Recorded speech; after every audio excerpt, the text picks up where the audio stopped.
Movie शुरू होती है एक ऐसे सीन से जहाँ पर एक न्यूज़ रिपोर्टर टीवी पे किसी ड्रॉइड के बारे में बता रहा होता है। ड्रॉइड एक ऐसे रोबोट को कहते हैं जो कि चलता भी इंसानों की तरह है और उसका स्ट्रक्चर भी इंसानों जैसा है, लेकिन होता वो बहुत ज्यादा ह्यूज और बड़ा रोबोट है। वो रोबोट अब पूरी तरह से तैयार हो चुका था। उसका फाइनल एक्सपेरिमेंट करने के लिए और लोगों को दिखाने के लिए कि कैसे काम करता है उसे सिटी में लेकर आया गया। साथ ही साथ उसे टीवी पर लाइव दिखाया जा रहा था। जो रिपोर्टर वहाँ पे लाइव न्यूज दे रही थी वो बताती है कि अगर हम अपने हाथ में एक ब्रेसलेट पहन लें तो हम अपने ड्रॉइड को कंट्रोल कर सकते हैं, यानी इसी रोबोट को। ये हमारे सारे ऑर्डर्स मानेगा तब, और तभी हम देखते हैं कि वहाँ पर चलते फिरते रोबोट सिटी के हर किसी इंसान को स्कैन कर रहे होते हैं। और वहाँ के लोग इन रोबोट से काफी तंग पड़ रहे थे क्योंकि वो नहीं चाहते थे कि रोबोट्स इनकी जगह ले लें, क्योंकि वो रोबोट्स काफी एडवांस दिख रहे थे। उनमें हर फंक्शन था। तो वहाँ पर कुछ ऐसे लोग होते हैं जो आकर रोबोट्स को शूट करने लगते हैं क्योंकि उनके नजदीक ये रोबोट्स इनको नुकसान पहुंचा सकते थे। लेकिन अब मसला ये था कि उन रोबोट्स में भी डिटेक्शन सिस्टम लगा हुआ था कि कौन उनको नुकसान पहुंचा सकता है। वो कोई भी मेटल की चीज डिटेक्ट कर लेते थे, या अगर किसी इंसान के पास कोई वेपन है उसे भी। अब जब इंसान रोबोट्स पर हमला करते हैं तो आगे से रोबोट्स भी खुद को डिफेंड करने के लिए उन पर अटैक करते हैं, जिसकी वजह से कई इंसान मारे जाते हैं। एक आदमी जो उनमें मर चुका होता है, उनका बेटा सामने आता है। उसके हाथ में नाइफ होती है। एक रोबोट उसे डिटेक्ट कर लेता है और बेचारे बच्चे को ही मार देता है। लेकिन टीवी पर जो न्यूज रिपोर्टर होता है उसे इस बात से कोई फर्क नहीं पड़ता। उसे तो बस उस कंपनी के सीईओ ने पैसे दिए थे कि तुम मेरे एड्स लगाओ, मेरे रोबोट्स की तारीफें करो। तो वो कहता है कि ये तो अच्छी बात है कि रोबोट्स में इतनी सेंस है कि खुद को डिफेंड करना है और मेटल जैसी चीजों को डिटेक्ट कर लेना है। ये हमारे बहुत काम आने वाला है। अब लाइव हम देख रहे होते हैं कि पूरा शहर तबाह हो रहा है उन्हीं रोबोट्स की वजह से। साथ ही साथ वो न्यूज रिपोर्टर ये भी बताने लगता है कि इस कंपनी का सीईओ जिसने ये रोबोट्स बनाए वो चाहता है कि और भी मुल्कों में और भी कंट्रीज में ये अपने ड्रॉइड्स छोड़े, यानी यही रोबोट्स, और साथ ही में वो उसकी फेवर भी करने लगता है। लेकिन फिर हम देखते हैं कि यहाँ के सेनेटर इस बात से मना करते हैं कि नहीं। अब सीन चेंज होता है एक पुलिस स्टेशन की तरफ और हम एक डिटेक्टिव मर्फी को देखते हैं। उसकी टीम उससे काफी गुस्सा हो रही होती है। बात दरअसल ये थी कि एक रात पहले मर्फी और उसका साथी किसी आदमी से मिलने गया था। उस आदमी ने कुछ एविडेंसेस चोरी किए थे और अजीब बात ये थी कि वो एविडेंसेस उन्हीं के पुलिस स्टेशन से चोरी हुए। यानी मर्फी को पता लग चुका था कि वो कोई ऐसा इंसान है जो उन्हीं के डिपार्टमेंट में है और उनके साथ धोखा कर रहा है। लेकिन दूसरी तरफ उस इंसान को भी पता चल गया कि मर्फी और उसका साथी डिटेक्टिव्स हैं और इन लोगों में काफी फाइट हुई, जिसकी वजह से मर्फी का साथी काफी जख्मी हो गया और इसी वजह से वो क्रिमिनल भी वहाँ से भाग गया और मर्फी उसको पकड़ ही नहीं सका। अब दूसरी तरफ कंपनी का सीईओ काफी परेशान बैठा होता है कि मैं तो किसी भी तरह करके अपने रोबोट्स को डिप्लॉय करूंगा ही करूंगा। बस इन लोगों को ये मसला है ना कि उनमें इमोशंस नहीं है, इंसानों जैसी फीलिंग्स नहीं है, तो क्यों ना हम इंसानों को और रोबोट्स को मिक्स कर दें, दोनों में इमोशंस भी हो जाएंगे और जो वो लोग चाहते हैं वैसा ही होगा। तो वो सीईओ अपने खास डॉक्टर से मिलता है। वो डॉक्टर से कहता है कि हमें एक ऐसा इंसान चाहिए होगा जिसके बॉडी पार्ट्स को हम रोबोट के साथ रिप्लेस कर सकें और इस चीज में आपको मेरा साथ देना होगा। मर्फी का वही साथी उस क्रिमिनल से मिलता है और उसको बताता है कि पूरा पुलिस डिपार्टमेंट अब तुम्हारे पीछे है। तो यहाँ पर हमें ये पता चलता है कि यही वो आदमी था जो कि इनके डिपार्टमेंट में सबको धोखा दे रहा था और इस क्रिमिनल के साथ मिला हुआ था। वो आदमी उस क्रिमिनल से कहता है कि हमें इसके लिए मर्फी को रास्ते से हटाना होगा, मैं तुम्हारा साथ दूंगा। तो वो लोग प्लान करते हैं कि हम मर्फी की कार में एक बॉम्ब लगा देंगे और वो जैसे ही अपनी कार के पास आएगा तो ये बॉम्ब एक्सप्लोड कर जाएगा और वो मारा जाएगा। फिर नेक्स्ट सीन में हम देखते हैं कि मर्फी अपनी वाइफ और बेटे के साथ अपने घर में होता है। उसकी बहुत ही प्यारी फैमिली थी और उनमें बहुत ज्यादा प्यार था कि तभी मर्फी को बाहर से अपनी कार की आवाज आती है और जब वो उसे चेक करने जाता है तो उसकी कार में लगा बॉम्ब एक्सप्लोड हो जाता है, जिसकी वजह से मर्फी की हालत काफी बुरी हो जाती है। वो बहुत ज्यादा जख्मी होता है। उसका कोई भी बॉडी पार्ट ऐसा नहीं था जो सही बचा हो। उसके हाथ, उसके पाँव, इवन उसकी आंखें, सब कुछ डैमेज हो चुका था। जब इस बात की खबर उस कंपनी के सीईओ को होती है तो वो फौरन अपने डॉक्टर से बात करता है कि यही वो इंसान है, यही है वो जो हमारे लिए अच्छा साबित हो सकता है। हमारे प्रोजेक्ट में इससे बेहतर इंसान हमें नहीं मिल सकता जिसको हम रोबोट में कन्वर्ट कर सकें। तो उसी की जगह हम इसको रोबोटिक पार्ट्स लगा देंगे और इस तरह से जिंदा भी बच जाएगा। वो सब मिलके मर्फी की वाइफ को सब कुछ बताते हैं और उसे राजी करते हैं कि देखें यही एक तरीका है आपके हस्बैंड को जिंदा रखने का।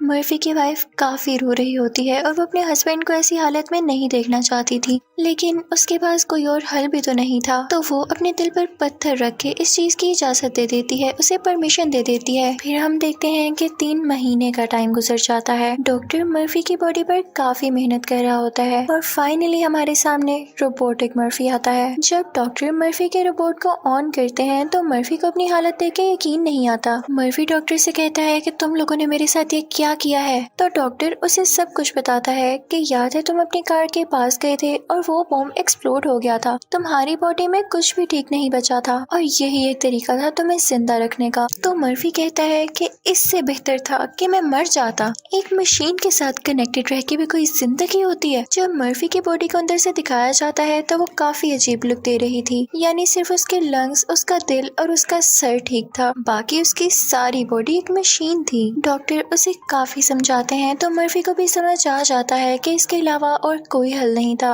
और वो इस रियलिटी को एक्सेप्ट कर लेता है। फिर उसे बताया जाता है कि तुम्हें फाइटिंग करना सीखना होगी। डिटेक्टिव तो तुम पहले भी थे और ये तुम्हारे लिए फायदे की बात होगी, बस तुम अपनी शूटिंग और बेहतर कर लो और इसके लिए उसे काफी ट्रेनिंग दी जाती है। उसके बाद सीईओ सबसे कहता है कि हम अब एक रियल एक्सपेरिमेंट करेंगे, हम देखेंगे कि मर्फी ने अभी तक कितना सीखा है। वो उसकी वाइफ को भी वहाँ पर बुलाते हैं और मर्फी को एक ऐसी जगह लेकर आया जाता है जहाँ पे आसपास और बहुत सारे ड्रॉइड्स होते हैं, यानी बहुत सारे रोबोट्स होते हैं। अब उन लोगों की फाइट स्टार्ट होती है। काफी ज्यादा ड्रॉइड्स मर्फी पर अटैक करने लगते हैं, लेकिन मर्फी इतना स्ट्रॉन्ग होता है, उसमें इतनी स्किल्स होती हैं कि वो सब ड्रॉइड्स को हरा देता है और ये सब देख के सीईओ काफी खुश होता है। इस सक्सेसफुल ऑपरेशन के बाद मर्फी को पहली बार अलाउ किया जाता है अपनी फैमिली से मिलने के लिए। अब जब मर्फी पहली बार अपनी वाइफ और अपने बेटे के सामने आता है तो वो लोग काफी सैड होते हैं क्योंकि मर्फी अब पहले जैसा नहीं था, लेकिन उनके लिए यही बात काफी थी कि मर्फी जिंदा तो था एटलीस्ट और उनके पास था। फिर हम देखते हैं कि एक इवेंट रखा जाता है जिसमें मर्फी यानी मर्फी के ड्रॉइड को सबसे इंट्रोड्यूस करवाना था और सबको बताना था कि कितना अच्छा रोबोट है और उसमें इमोशंस भी हैं, बिल्कुल इंसानों की तरह। सारे 1 बाय 1 उस रोबोट यानी मर्फी के रोबोट से क्वेश्चंस कर रहे होते हैं और वो उसका काफी अच्छे से आंसर कर रहा होता है और सबको इम्प्रेस कर रहा होता है। लेकिन तभी उसकी आंखों के सामने वही फुटेज आ जाती है, यानी उसके कार के एक्सप्लोजन की। ये चीजें देखकर उसका माइंड अपना कंट्रोल खो देता है और उसे काफी दुख होने लगता है, जिसकी वजह से उसके सिस्टम में एरर आने लगता है। तो डॉक्टर फौरन से उसे शट डाउन कर देता है और वहाँ के डॉक्टर्स मिलकर एक प्लान करते हैं कि हम इसका इमोशन लेवल 0 कर देते हैं, यानी अगर इसमें कोई फीलिंग्स ही नहीं होंगी तो इसे अपना पास्ट याद करके भी कोई दुख नहीं होगा और ना ही इसे कोई मसला होगा। तो वो लोग ऐसा ही करते हैं, उसके सारे इमोशंस, उसकी सारी फीलिंग्स उसकी बॉडी से निकाल देते हैं, जिसकी वजह से वो अब एक मुकम्मल रोबोट में बदल चुका था। अब जब उसे डेमो के लिए ले जाया जा रहा होता है तो उसका बेटा उसकी तरफ स्माइल पास करके देखता है, लेकिन वो तो सीरियस होता है बिल्कुल। वो अपने बेटे को कोई स्माइल पास नहीं करता और स्टेज पर जाते ही वो सब लोगों को स्कैन करने लगता है। वो काफी सीरियस फेस बनाकर सबको स्कैन कर रहा था और तभी वो एक क्रिमिनल को भी स्कैन कर लेता है और फौरन से उसे शूट कर देता है। सारे लोग जानते थे कि वो क्रिमिनल है तो उसको काफी अप्रिशिएट किया जाता है और यहाँ पर फाइनली उसे पास करके उसे रोबो कॉप का नाम दे दिया जाता है, यानी एक ऐसा कॉप जो कि रोबोटिक है।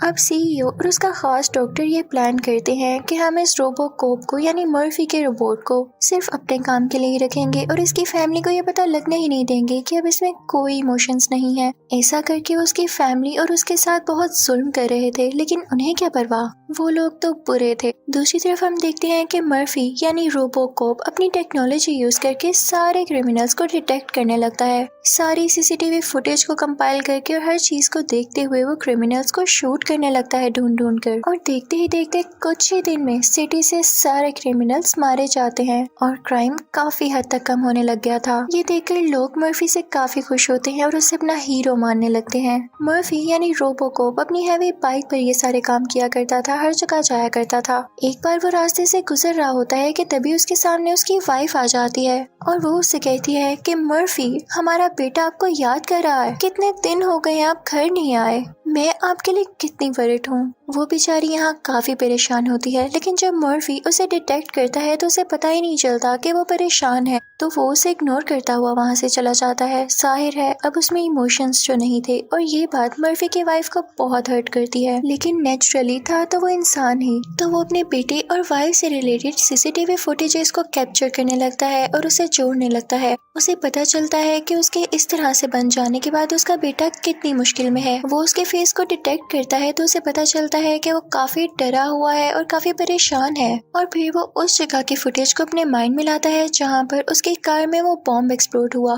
तो उसे पता चलता है कि उसका बेटा भी ऊपर खिड़की से सब कुछ देख रहा था, तभी वो इतना डरा हुआ रहता है। मर्फी अपने घर जाता है और उसमें उसके इमोशंस वापस आने लगते हैं। ये बात जब डॉक्टर को पता चलती है तो उसे समझ नहीं आता कि कैसे इसके इमोशंस वापस आ रहे हैं। लेकिन अब मर्फी के दिल में उस क्रिमिनल के लिए बदले की आग पैदा हो चुकी थी, जिसने उसकी कार में वो बॉम्ब लगवाया, और ये सब होते हुए उसके बेटे ने देख लिया। वो उस क्रिमिनल को पकड़ने के लिए जाता है। रास्ते में उसे वही साथी मिलता है जिसने उस क्रिमिनल की मदद की थी। वो उसे ट्रैक करके उसका एड्रेस ले लेता है, लेकिन इस बात की खबर उस क्रिमिनल को पहले ही हो जाती है और वो वहाँ पे अपनी वेपन्स तैयार कर लेता है और सारी लाइट्स ऑफ कर देता है। लेकिन मर्फी में खास बात ये भी थी कि वो रात में देख सकता था, यानी नाइट विजन रखता था, और इसी बात का फायदा उठाते हुए वो उनके वेयरहाउस को तोड़ता हुआ उसके अंदर चला जाता है और अपनी नाइट विजन की एबिलिटी को यूज करके उन्हें डिटेक्ट करने लगता है और एक एक करके शूट करने लगता है। लेकिन वो लोग भी अपने वेपन्स बराबर यूज कर रहे थे, जिसकी वजह से मर्फी खुद भी काफी ज्यादा जख्मी हो जाता है। उसकी रोबोटिक बॉडी को भी काफी डैमेज होता है, लेकिन मर्फी अभी भी काफी ज्यादा पावरफुल था। वो फाइनली यहाँ पर उस क्रिमिनल को मार गिराता है और फिर उनके वेपन्स उठाता है और उस पर से सारे फिंगरप्रिंट्स लेता है, जिसके बाद उसे पता चलता है कि उसी के पुलिस स्टेशन में 2 लोग ऐसे हैं जिनके फिंगरप्रिंट्स इन वेपन्स पर हैं, यानी वही धोखेबाज लोग जो इस क्रिमिनल का साथ दे रहे थे। वो फौरन से पुलिस स्टेशन जाता है तो वो दोनों आदमी सब कुछ बोल देते हैं कि इसके पीछे हमारा हाथ नहीं, हमारी सीनियर ही है जिसने डर के मारे ऐसा करने को कहा हमें। मर्फी को ये सुन के काफी गुस्सा आता है कि ये तो मुझे डांट रही थी उस दिन और यही इसके पीछे रिस्पॉन्सिबल है, तो वो उसे शूट करने के लिए जाता है। लेकिन वहाँ पर मौजूद लोग उसे शट डाउन कर देते हैं। अब ड्रोइड्स बनाने वाली कंपनी सब लोगों को ये बताती है कि मर्फी में वीकनेस आ चुकी थी और जब तक हम कोई और हल नहीं निकाल लेते हम उसे ऑन नहीं कर सकते। अब सीईओ अपनी कंपनी के और लोगों से कहने लगता है कि अगर मर्फी को हमने जिंदा कर दिया तो उसमें इमोशंस तो पहले से ही वापस आ रहे हैं, और अगर उसमें सारे इमोशंस वापस आ गए तो उसमें अपनी फैमिली के लिए प्यार जाग जाएगा और वो हमसे दूर होकर अपनी फैमिली के पास चला जाएगा। इसका एक ही हल है कि हम उसे हमेशा के लिए शट डाउन कर दें, उसे मार डालें और सब लोगों से कहें कि वो बेचारा क्रैश हो गया। तो सब लोग हमारे साथ ही सिंपैथी करेंगे, हमारी फेवर करेंगे कि हमारा इतना पैसा भी लगा और हमें ये नुकसान भी उठाना पड़ा। अब सीईओ ये बात हर एक में फैला देता है। अब सारे लोग उसे सिंपैथी शो करने लगते हैं कि हाँ वो काफी अच्छा रोबोट था वाकई ही, और अब सिंपैथी में आकर उसे अलाउ कर दिया जाता है कि अपने बनाए गए ड्रॉइड्स और बाकी रोबोट्स वो दूसरे मुल्कों में भी भेज सकता है, जिस बात की वजह से सीईओ को काफी फायदा होता है और वो तो चाहता ही यही था।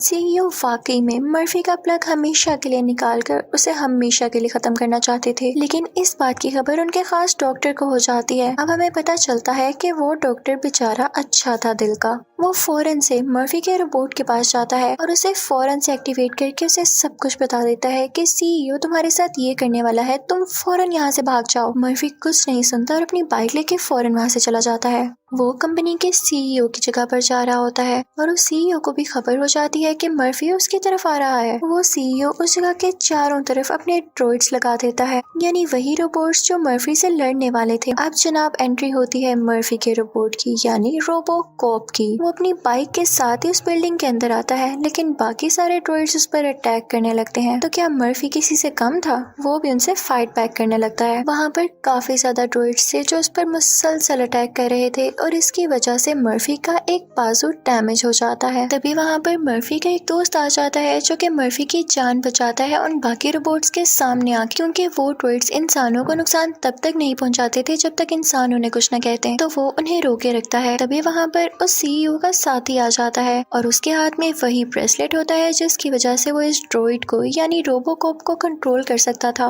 और इसी कंट्रोल की वजह से मर्फी यानी रोबोकॉप उसको शूट नहीं कर पाता, उस पर अटैक ही नहीं कर पाता। लेकिन तभी मर्फी का दोस्त आके उस आदमी को शूट कर देता है और मर्फी की जान बचा लेता है, वरना वो आदमी जल्द ही मर्फी को शट डाउन करने वाला था। अब मर्फी डिटेक्ट करता है कि वो सीईओ कहाँ पर है, तो उसे पता चलता है कि वो इस बिल्डिंग की रूफ टॉप पर है। तो वो फौरन से वहां जाता है उस पर अटैक करने के लिए, लेकिन पता चलता है कि जनाब उस सीईओ ने भी वो ब्रेसलेट पहन रखा था, जिसकी वजह से वो रोबोकॉप यानी मर्फी उसका कुछ नहीं बिगाड़ सकता था। मर्फी अपने सारे इमोशंस इकट्ठे करता है और उनको इकट्ठा करके उसको शूट करने लगता है, लेकिन उसका सिस्टम उसे इस बात के लिए अलाउ नहीं कर रहा था, तो वो क्रैश होने लगता है, उसका सिस्टम शट डाउन होने लगता है। लेकिन इसी दौरान सीईओ कहता है कि मैं तुम्हारी फैमिली को शूट करने वाला हूँ। वो ऐसा इसलिए करता है ताकि वो हर्ट हो और जल्द ही क्रैश हो जाए, लेकिन इस बात से मर्फी को फायदा होता है, उसमें इमोशंस जाग जाते हैं और वो जल्द ही अपना सिस्टम जल्दी से रिबूट करता है और उस सीईओ को शूट कर देता है। लेकिन साथ ही साथ वो सीईओ भी उस पर शूट करता है, जिससे उसकी बॉडी डैमेज हो जाती है और वो नीचे गिर जाता है। उसकी फैमिली भागकर उसके पास आती है और फिर उसे डॉक्टर के पास ले जाया जाता है,